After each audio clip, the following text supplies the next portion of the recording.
bak. Mehmet ağırlık kaldırma koymuşlar.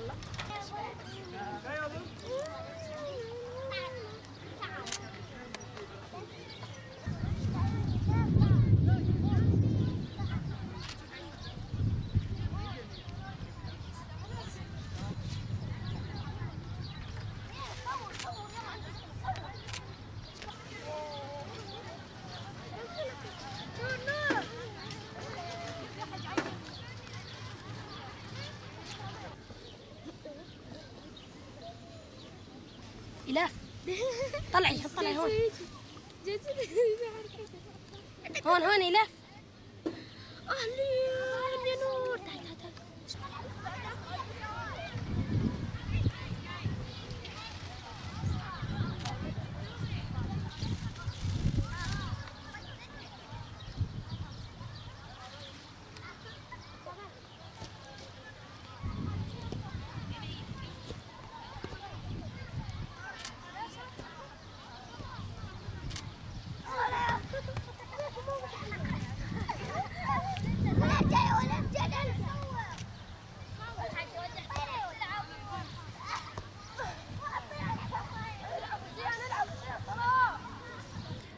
Bilinir üzere ki 2-3 aydır okullarımız tatil ve dışarı çıkamıyoruz.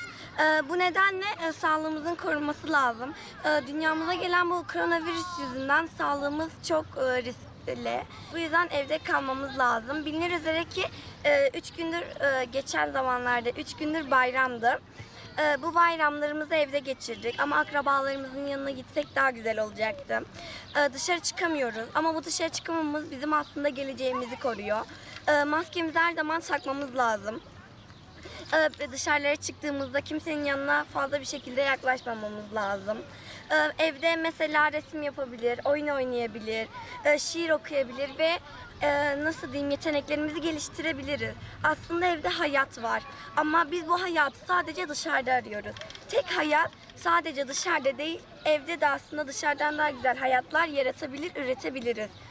Evet, mutluyum. Önceden böyle sokağa çıkardık ama çok sık çıkmazdık aslında. Ama artık işte sokağın kıymetini anladık. Sokakta gezmeyi çok istiyoruz. Evde kalıyoruz. Bayramda evde kaldık.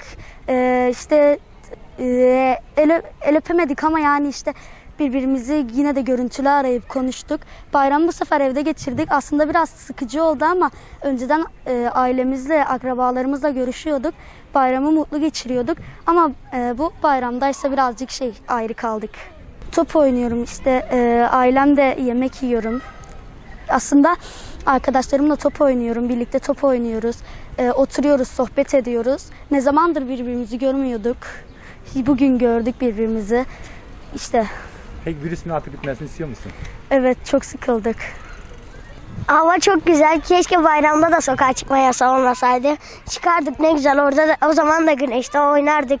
Biz sokağa çıkınca çok mutlu oluyoruz. Bizi sokağa çıkarsınlar. Peki özledin mi sokağa çıkmayı? Çok özledim.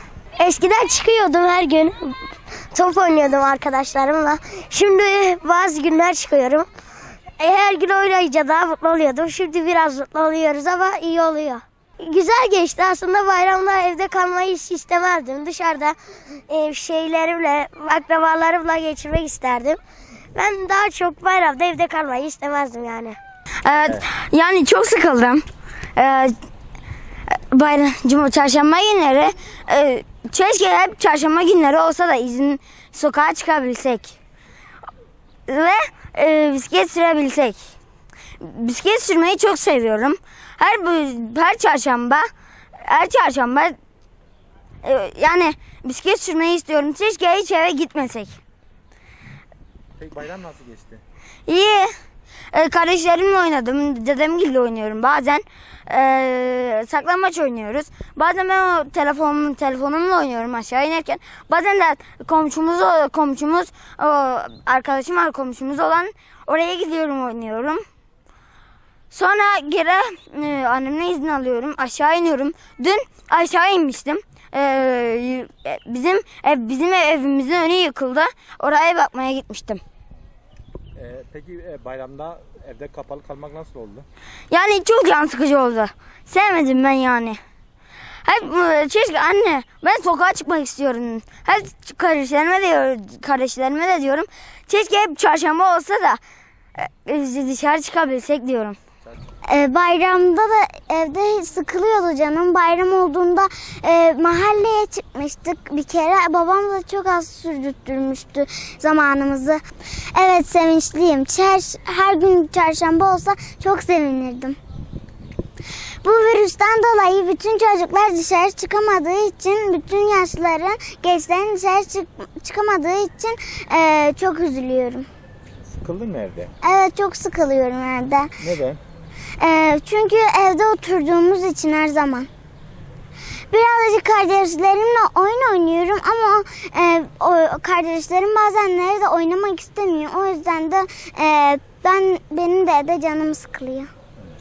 Peki en çok neyi özledin bu süreçte? Ilıca'ya gitmeye. Biz her bayram Ilıca'ya giderdik. Kameraya el sallayın.